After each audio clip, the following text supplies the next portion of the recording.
Good evening guys, natakaroon diri sa may bangka Lapu-Lapu City.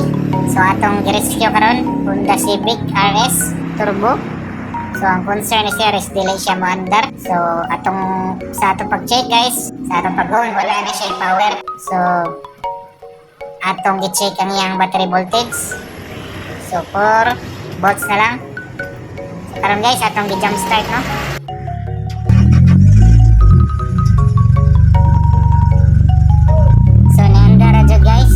So mao to ang iyang problema guys. Ang iyang battery is na-drain. So base na sila nalimtan guys nga mga lights nga naka-on. So ayaw ginanin nyo kalimte guys. Kay mao na hindan nga ma-drain ang inyong battery.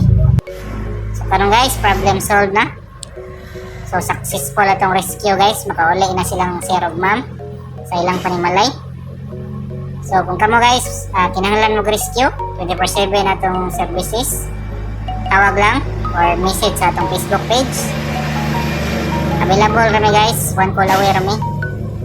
Willing mo rescue ninyo guys anytime, anywhere in Cebu. So God bless guys, God bless everyone.